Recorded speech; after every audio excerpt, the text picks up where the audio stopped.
Mesdames, Mesdemoiselles et Messieurs, c'est un plaisir pour moi de vous convier à suivre quotidiennement cette chaîne dénommée L'œil des enseignants. C'est une chaîne qui valorise l'enseignement dans notre pays, la République démocratique du Congo. Quand on parle de l'enseignement, on voit directement l'enseignant ainsi que l'apprenant qui est l'élève et l'étudiant. Alors n'hésitez pas à vous abonner parce que c'est un cadre qui nous permettra à s'exprimer librement tout en dénonçant ce qui se passe dans notre pays sur le plan éducatif. Abonnez-vous massivement, likez, partagez avec vos proches afin que tous nous puissions parler le même langage et tous nous puissions développer notre pays sur le plan éducatif. Que Dieu bénisse la République démocratique. Antoine Tshisekedi Tshilombo, le 25 novembre dernier, les nouveaux dirigeants de la petite territoriale sont déjà à l'œuvre. Alors, mesdames et messieurs, aujourd'hui, nous sommes justement en face du nouveau bourgmestre de la commune de Massina, M. Joseph Chikou Katumba, avec qui nous aurons justement des échanges fructueux, justement pour avancer non seulement le pays, mais également les bien-être de la population, beaucoup plus précisément celle de la municipalité de Massina. Monsieur Joseph Chikou, bienvenue. Merci. Merci de nous accorder cette interview, cet entretien télévisé. D'entrée de jeu, monsieur le bourgmestre, vous êtes à la tête de cette commune qui, à son sein, se trouve 21 quartiers, allais-je dire, si je ne me trompe pas. D'entrée de jeu, dites-nous, après votre nomination, vous avez eu à échanger avec les chefs de l'État au cours d'une audience qui vous a accordé, vous, les nouveaux bourgmestres de la capitale, Kinshasa. Dites-nous de quoi il était question. Voilà. Merci pour la visite et surtout pour l'entretien. On a eu à parler avec les chefs de l'État, plus dans le souci de bien faire les choses. Comme les chefs de l'État prônent toujours le peuple d'abord, c'est dans ce cadre-là qu'il nous a invités pour rappeler que nous sommes là pour les services du peuple, pour travailler pour le peuple. Et c'est ainsi qu'il nous a invités pour rappeler, pour inciter à bien faire les choses et surtout à mieux faire les choses. Vous savez que le souci du chef de l'État est plus basé sur la salubrité et la sécurité. Alors c'est plus ces rappels-là que le chef voulait faire au bourgmestre de la capitale afin qu'on puisse répercuter les messages auprès des autres en ce qui concerne la salubrité et la sécurité. Merci beaucoup pour cette réponse précise. Alors dites-nous, aujourd'hui vous êtes déjà à la tête de la commune de Massina. Quel est l'état des lieux de cette commune? Vous êtes tous sans ignorer que Massina est une commune vraiment, comme on l'a toujours dit, urbano-rurale. Donc, ce n'est pas facile. Déjà, pour donner l'exemple, il y a eu la pluie hier à Kinshasa. Alors, plusieurs quartiers de Massina sont retrouvés inondés à cause du manque d'urbanisation déjà que Massina connaît en ce qui concerne déjà sa construction, parce que la distribution de maisons, de parcelles, c'est fait sans le respect de l'ordre urbanistique. C'est ce qui est un peu la difficulté que Massina connaît déjà. Alors, ce qu'on peut dire par rapport à ce qu'on a trouvé à Massina, c'est cette situation-là, cette difficulté-là à gérer les eaux de pluie qui posent un problème et la gestion de tout ce qu'il y a comme saleté, comme immondice, c'est aussi un problème par rapport à Massina. Et puis en même temps aussi, cette réalité qu'on connaît, que connaît la ville de Kinshasa, qu'on appelle le Kuluna par rapport à la sécurité, c'est aussi une situation qu'on a trouvée à Massina. Et en même temps, la salubrité, qui est aussi un problème, dont petit à petit, nous sommes en train de trouver déjà des solutions pour améliorer, en tout cas, les conditions de vie de la population des Massina. Vous avez d'ailleurs vous-même évoqué certains déjà des problèmes que fait face la population de Massina. Alors dites-nous, quelle politique alors avez-vous mise en place pour justement pallier à tous ces problèmes? Par rapport à tout cela, notre politique de travail est axée sur le contact avec la population, avec la base. nous sommes tout le temps en contact avec la base pour d'abord sensibiliser. Donc nous sommes là à la phase de la sensibilisation en ce qui concerne la salubrité et la sécurité. Ce qui fait que nous sommes sur terrain régulièrement pour échanger avec cette base-là, afin de sensibiliser la base par rapport à la sécurité et par rapport à la salubrité. Et voire même la journée de vendredi est une journée spéciale où le bourgmestre reçoit tout le monde sans audience. Celui qui est déjà là à la commune est reçu par les bourgmestres pour poser, expliquer la situation et en même temps, on donne certaines pistes de solutions par rapport à cela. Et ces contacts permanents avec la population portent déjà ses fruits et surtout des bons fruits pour notre commune de Massina. Monsieur le bourgmestre, tu as un peu le poteau ya lingala parce que vous allez quinoa, vous allez monnaie Massina. Tout le monde a lingala pe moké pour atteindre ba couche de la population. Olobi awawa na beaucoup tani ya bino na mokonzamboka. Tata Félix Antoine Tshisekedi Tshilombo a pesa ki bino ba mission mibale. Il faut botter la makambo itali bokengi sécurité, pe na makambo itali propriété na kati ya ba juridiction na bino. Siko lelo autant comment on a vision mokonzamboka, to mission na pesa bino salubrité na sécurité, surtout bakisi o ya yopé vision na o ya mokonzamboka et oui kozanetini. Nakanisi déjà na kotalaka likanisi ya mokonzamboka ezali monene makasi. Mais pour la kosunga déjà l'autorité il y a ville province à Kinshasa, son excellence Gentini Ngobilamba kapé excellence Gérard Mulumba Jekoko déjà baye ko tsabiso loboko na opération coup de poing. Pour na kozongisa kinoa na ordre kina na kotamba ndenge sengeli. Vraiment opération na esungi makasi na likambo etali salubrité na sécurité. Déjà partant de cette opération là esungi biso po été to sala makasi to kokisa bongo mais kopé etinda ya chef de l'état. Kasi na biso moko awa na commune na kanisa likanisi monene tozui awa na kotalaka 21 commune Massina ezali nango tolobi te 21 quartiers plutôt et c'est na biso to installer ba brigade ya propreté na kati ya chaque quartier.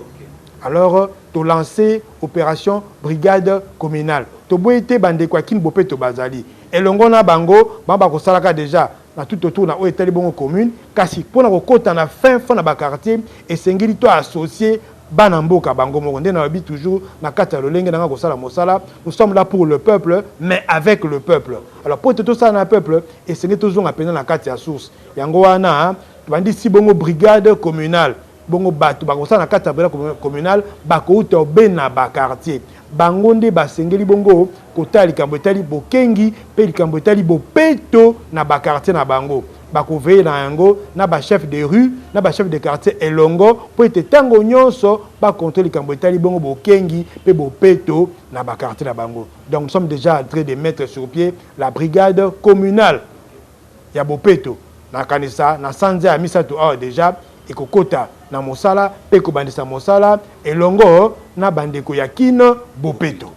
Tata bourgmestre to tira kana makambo uti koloba poti na yebi na makambo oyo ndenge baloba na lopoto ba grief oyo zaki reproché na prédécesseur na yo oyo lelo yo remplacer ezaki makambo ya kini bopeto pe to tambola ki to mona kini ndenge ni lolenge ni komina Massina e bandaki kozala salité zaki makasi lelo yo remplacer. Je pense que babilo ko wana oyebi yango kini bopeto faut rigueur na sepeli na malikanisi aujourd'hui ya kotia déjà brigade kasi na lingi pe na bakisa motu na musuli ko na yango.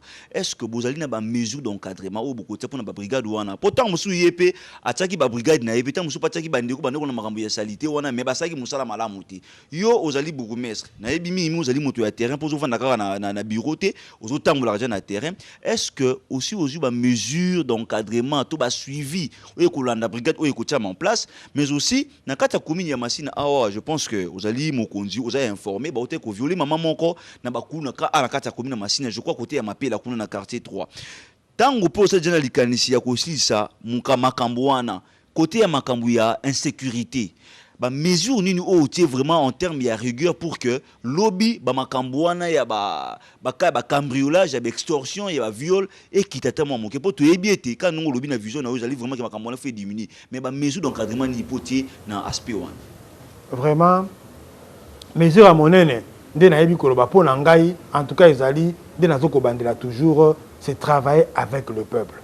Pour na kokitisa likambo eta insécurité na kanisi kaka population de ko salisa biso pamba te kuluna moyibi avandi na quartier pe boko bandeko ya quartier baebi bango alors po ete tosilisa yango esengeli bandeko wana bazwa courage ya kodénoncer mabota oyo ezali kobokola kuluna po ete esunga police na korécupérer bandeko wana pamba te so tokangi kuluna te soki tozwi ete na kasa sécurité ekosila te. La solution est de récupérer, d'attraper tous ces kuluna-là. Car si elongo na population, il y a une brigade communale, et ça na mosala etali propriété. Ba on peut pas kosunga biso na likambo etali pongo pe sécurité. Donc ils sont locaux là-bas informateur na biso na niveau ya commune. Ba ko pesa biso information na ngonga nyonso elongo na ba chef de quartier. Yango to benda ki mato ina ba chef de quartier pamba te ngai na commune na ngai to kutana ba chef de quartier une fois la semaine ba ko pesa nga état de lieu à chaque quartier ni nezai kolega pe ni to sengi ko sala pona ko pesa kimia na quartier moko yango wana pe brigade communale pe kokota na philosophie na poke bango pe na niveau ya quartier ba kutana 2 ou bien 3 fois na semaine et ce ba ko sala likita pe ba ko za boko meko ba ko tinda biso na police pe biso na niveau ya police tokota na commune elongo to sangani total lolenga to ko sala po ete to traquer sika bakulu na wana parce qu'il faudrait les traquer à la base à la source donc dans leur famille pour terminer ces fleurs-là d'insécurité nous sommes obligés de traquer ces kuluna là à la base donc dans leur famille aller les récupérer dans la famille et en même temps maintenant conscientiser responsabiliser les parents ba mema mukumba ya bana na bango. Pourtant mobota tiki mwana zala kuluna c'est ka sepeli mwana zala bongo et c'est tout la mobota ke mokumba mwana o yende siko komema yango okokumba yango. Donc on va être rigoureux et dur même vis-à-vis des parents surtout si l'enfant est mineur.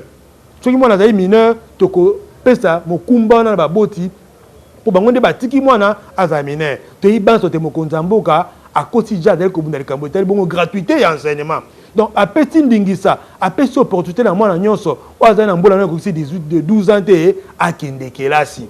Alors pour ni moboto ko boya ke mwana na kende kelasi tant na âge à moins de 12 ans. Mwana ekoli kelasi na été na âge à 12 ans azui maté ya kitoko et ko sala pasi à se lancer dans monde ya kolona. Mingi ozali bana o bazui ngonga ko tanga malamu te. Baki kelasi malamu te de bazali ko se lancer dans monde o wana ya kolona. Yambi to lobi elongo na bakambi ya mboka pe elongo na boko ba balingi ko sunga commune Masina ba pesa ba moyen ba ko po ete to sunga kelasi to tonga kelasi to tonga ete lo asika e ko simba pe ko ya bana nyonso pour ne fût que diminuer un phénomène de délinquance et diminuer pe e ko sala pe te tozwa kimia na commune na biso ya Masina. Merci beaucoup monsieur le bourgmestre. Alors une autre question va s'ajouter na makambo uti koloba wana. Oyebete yo zali lisu ya mokonza mboka. Yonde chef de l'État. Awa na commune ya Masina. C'est-à-dire yo zo ko représenter mokonza mboka na commune ya Masina. Tango bako lukatiseke na commune ya Masina, bako mona monsieur Joseph Chikou. Uti kolobelo ko monga motu yawa, qu'il faut qu'on responsabiliser ba parents, surtout pour makambo ya insécurité. Mais tu es bien été l'État passe à la OAE par na makambo Italie population naïe. Aujourd'hui, M. Joseph à la tête ya commune ya Masina, likanisini ni oyozana yango parce que en tant que autorité municipale, aux ali une responsabilité non seulement ya ko encadrer. Pourquoi? Parce que tout le monde na kati ya ba lo ya ba kuluna, ba susu bazali ba mineurs, mais il y a même ceux-là qui sont plutôt des majeurs. Bazame au-delà mais 18 ans. Ba to so retourner bango mingi bazo baka non, to ko sa nini misala les ate occupation zate musu to lobi ke nga za quand même diplômé d'état. Mais loko ko sa les alité, bon na ko sa la nini, yango fona kata kaka batu. Sikoyo politique nini ya sika o bourgmestre Joseph Chikou ayena yango na makambo ya bongo.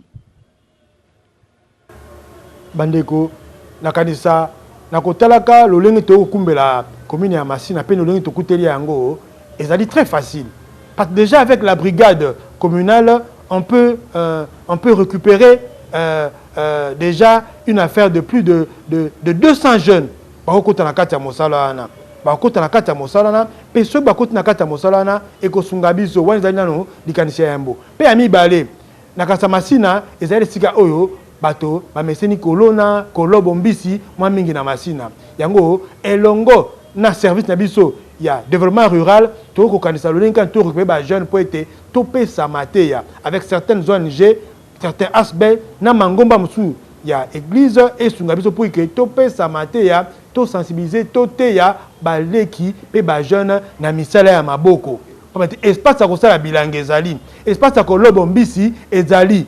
Asi esengi baye ko la mosala. So baye ko mosala na et puis to tchebango na kati ya mosala na likite bilenge wana bakoza makasi oya lobi mbisi na ye, oya loni ndunda na ye, aloni loso na ye, soki sima sanza misato, sanza mwambe. Akoki koteka mbisi, to pe koteka loso, to ndunda oya sala na akozanga mosolo te po ete azwa ta lipa ya kolia mokolo na mokolo. C'est là que nous sommes en train de réfléchir avec service de développement rural pour ete to récupérer, to sensibiliser les jeunes tout cas dans le quartier. Nous allons travailler avec le quartier. Quelqu'un dans le quartier, qu'on répertorier les sites agricoles où ils sont dans le quartier nabiso, puis dans le niveau de site agricole là, côté ni toko sala par rapport à l'activité aux déjà organisées dans le niveau il y a service, il y a pêche, il y a agriculture pour que tout tunga jeune wana ba créer emploi. Parce qu'on a dit l'entrepreneuriat au niveau il y a base. Donc il faut amener le jeune à créer le travail. Pour amener les jeunes à créer le travail, et c'est les jeunes yemoko à mon attaque au combien d'anzela molai pas mettre gens à 18 ans, 20 ans, 25 ans. Au combien sont à 6 ans, 3 ans qui là si et qu'on s'en ennuyant. Il y a ça pour ça en bongo sika. Moi, il y a 3 mois, il y a 6 mois, à juste brevet. Pour PC espace. À koko sa bilanga, à koko lobombisi, na likite jeune wana, l'espace à 1 année. A constat sur mon boulot, pas maté, aibi ko lukambongo, aibi ko lukalipa, pour être à bokola, moi libota moké, oazali nango. Voilà un peu là nous sommes en train de faire et là nous sommes en train de réfléchir pour améliorer les conditions de vie de la population de Massina, arrêter avec l'insécurité surtout, arrêter avec le Koulouna qui met très mal à l'aise nos familles, qui met très mal à l'aise les habitants de Massina. Et nous sommes très sûrs avec cette politique-là, to kumba penda bilenge mingi na changement pe mokonzamboka résultat d'un an pour ça à Kozango avec notre politique et notre manière de travailler dans la municipalité de Massina. Monsieur le bourgmestre, avant la côte, on a des difficultés aux rencontrées déjà parce que beaucoup de gens bourgmestre à côté bo émission bazo mona raka no sali rose pa na yo nzoka tango mosusu biso zali bato ya télévision to zali bato ya presse to zoka descend de cloche to comment nous allons na charge nous appelle la difficulté mais il y a mboto ko ta ba difficulté les jours rencontrés pendant l'exercice il y a manana yo to lingi pe to tuna mtuna mi balé oyo mingi le quoi to ko na ba commune mosusu pe zali que okomona bato ya kunete ba brigade ko loba ba tiami na bango ba osape musala mo omona ba lobi ke no te musale banaki non malamu mesima bazo futa biso te ya ngwa to sali to lembisi na biso salite sali ni ezongi lisusu to banaki na biso bien mais l'état o ataki biso asnoli biso to futa mate moi to sa su musale eza malamu eza lisusu te to sa su musala na motivation eza lisusu te encouragement eza lisusu te ya ngwana to lembi na biso sikoyo bourgmestre Joseph Chiku place wana kanisi nini tango to bandili kanisi wana est-ce que ba moyen encouragement ba condition pour na batouana ezali pour te lobi ba lembate ça c'est aussi un aspect. Deuxième aspect ezali to mona na ba commune mususu ya bamboka libanda parce que ba lobi les exemples ya malamu faut ko joie. Toujours ko mona ba niveau ya ba commune même ko mona bourgmestre to autorité municipale ko la yo zali ba ça ko sala ba transport communal ko mona commune boy esali transport na yango ulungwe peto Congo na terminus yeti kingasani ya suka na compte ya commune pour mona engager ba chauffeur ba temps ba jupe vie ba komi ko sala est-ce que les kanisi wana ceux qui pèse alaki to pèse alaki te est-ce que to ko adopter yango te pour que to esunga bana mboka to bana commune musala pe ke liboso ba pe ke oui en tout cas l'état na biso à travers notre bourgmestre atiki biso te makanisi ezali na kanisa pas ezali ya solo parce que le moyen pose problème. Ça c'est un sérieux problème. Déjà un problème de moyens sur le plan il y a matériel, sur le plan finance. Mais tout qu'on vend d'accord tout quand maboko pas batté moyens alité sur le plan financier, sur le plan il y a matériel et c'est ngeli to bandisa quelque part. Il y a on a été les brigades à commune te bité. To ko tona ba jeune zikete. On prend un petit nombre, on évolue malembe le lenge autre to kende P avec la politique que tu dois appliquer dans niveau de la commune pour na koluka ko maximiser un peu ba recette to ko la sika malembe mais to ko sala pour que tomatisa comme que recette comme ça effectif P écola to ko zana le ngete au bengisi 200 jeunes aux zana makoki au futa bango te on préfère commencer avec 40 jeunes tozo mata malembe en même temps tozo le capé partenariat et c'est que tous à la soutenir en interne comme en externe. Ma partenaire en interne, c'est-à-dire beaucoup bandeko bazala makoki, hein, ba opérateur privé, ou ba kopesa biso loboko, habisi tete, papa komi tungisa te, ngana ko disposer pour na yo, ba bot, par exemple 100 bot pour na bandeko ba kozana brigade communale. Déjà ils ali loka monene ikosunga. Ngana kopesa yo par exemple 100 râteaux, 100 bêches. Janyo soit tous en poste na ngo pour permettre biso déjà mosala e banda. Et puis moto o to fungola un compte oyo ndeko nyonso amonike akoko tia mwa lomea na kati po esunga bilenge na biso bazanga transport moko na mokolo te na kansa malema tokende. Quand nous sentirons que le moyen oyo ezali komata malembe ya ko pousser biso to bakisa boko bandeko na kati ya mosala wana. Mais nous sommes en train de réfléchir aussi comment est-ce que la commune peut aussi créer des activités qui permettent à ce que écoute ça bon solo. Comme ça à travers le service wana et permettre à ce que tout à fait moyen à futa bande quoi na transport par rapport à Mosala Bazali Kosala. Je pense que on est en train de répertorier aux Ali Bongo espace ya commune auto mettre en valeur de Mosala tout ça Kosala ce qu'on a service à urbanisme, na service à développement rural pour na répertorier réellement quels sont les espaces bitando pe bisika aux Ali ya commune comme ça tout presse en valeur pour que et générer recette et générer quelque chose pour nous permettre aux communes et se prendre en charge. Je pense que ce côté que j'ai un aspect où on a des difficultés ou tu as évoqué mais parce que le bilo comme il y a plutôt que aux alliés na poser ya ba volontaire ou ba ya pe ko chama beaucoup parce que na musala oyo yomoko kokokate comme na machine to yebi yango ezana ba notable ebele auto tanga kombote awa. Est-ce que vous avez déjà pris l'initiative bénéfice ko inviter bango ba ya bosola otalisa ba makanisi ozana ngo pour que ba prêter op main forte parce que ceux qui peut sensibilisation aux alités communication aux alités au souffrir yomoko.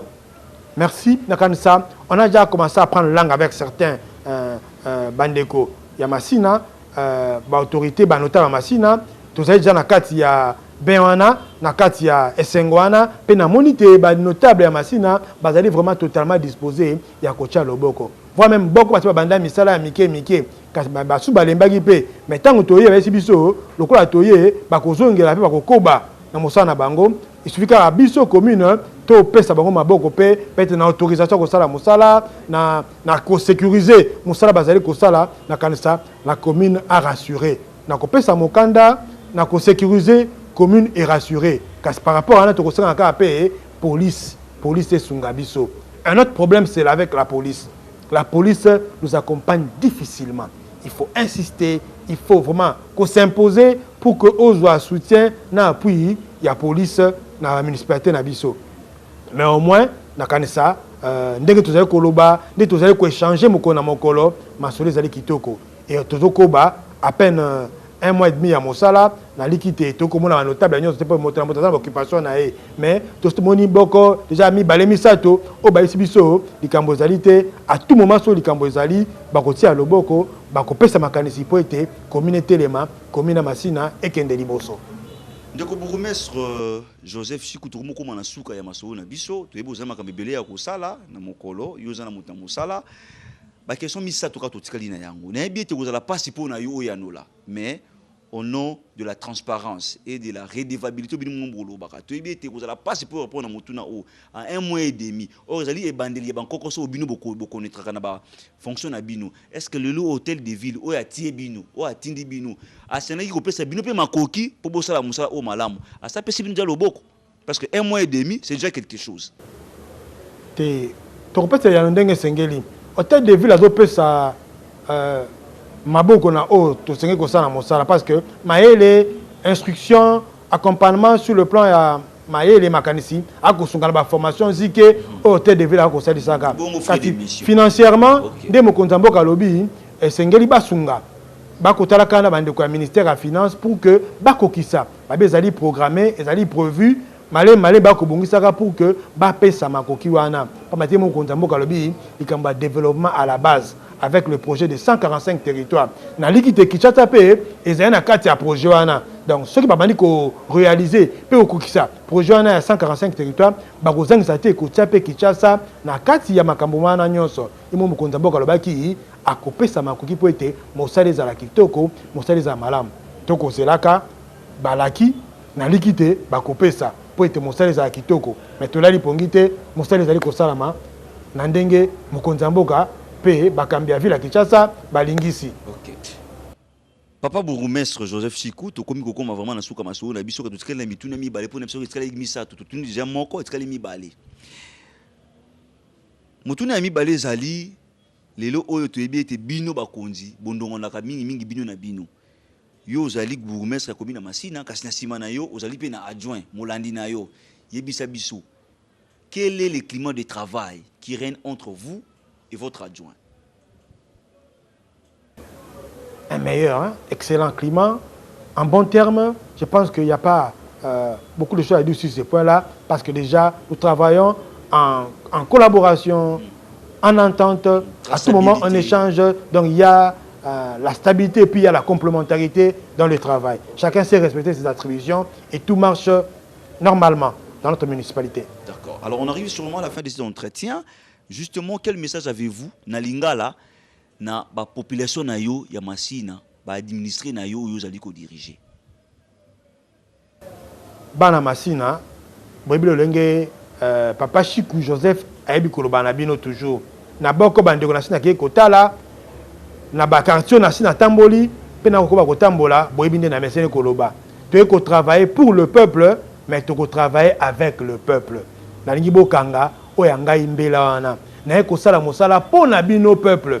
Kasi po ete nasala mosala na kitoko naza na posa ya accompagnement pe ya soutien ya bino be population. Donc je suis là totalement disposé pour travailler avec vous et travailler en aidant les chefs de l'État pour être manson eza kitoko. De na lobby Masina bato bakobeta maboko ya te Masina ezali sika kovanda esika kimia.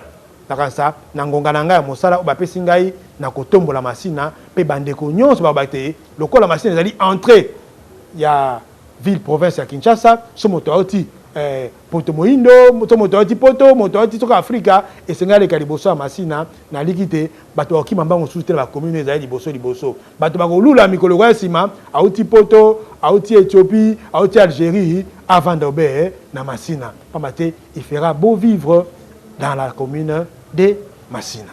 Merci beaucoup, monsieur le bourgmestre. Je rappelle qu'il y a beaucoup de choses qu'on pourrait évoquer, mais faute de temps. Je sais que monsieur le bourgmestre est toujours ouvert envers nous. Quand on aura besoin d'autres préoccupations, je suis sûr et certain qu'il va nous recevoir. N'est-ce pas, monsieur le bourgmestre? Pas de problème. Donc, ma porte est toujours ouverte. Merci beaucoup pour ce soir. Alors, mesdames et messieurs, nous avions reçu pour vous, monsieur le bourgmestre Joseph Sikou, qui se trouve être bourgmestre de la commune de Masina. Avec lui, nous avons échangé justement autour de la bonne gestion, mais également sa vision pour faire avancer cette grande commune, cette grande municipalité de Masina qui se trouve dans la capitale Kinshasa. Monsieur le bourgmestre, merci d'avoir répondu à toutes nos préoccupations, mais également à notre invitation. Merci beaucoup. À vous, chers téléspectateurs, merci de nous avoir suivis. Le rendez-vous est pris la semaine prochaine, même heure. Mesdames, Mesdemoiselles et Messieurs, c'est un plaisir pour moi de vous convier à suivre quotidiennement cette chaîne dénommée L'œil des enseignants. C'est une chaîne qui valorise l'enseignement dans notre pays, la République démocratique du Congo. Quand on parle de l'enseignement, on voit directement l'enseignant ainsi que l'apprenant qui est l'élève et l'étudiant. Alors n'hésitez pas à vous abonner parce que c'est un cadre qui nous permettra à s'exprimer librement tout en dénonçant ce qui se passe dans notre pays sur le plan éducatif. Abonnez-vous massivement, likez, partagez avec vos proches afin que tous nous puissions parler le même langage et tous nous puissions développer notre pays sur le plan éducatif. Que Dieu bénisse la République démocratique du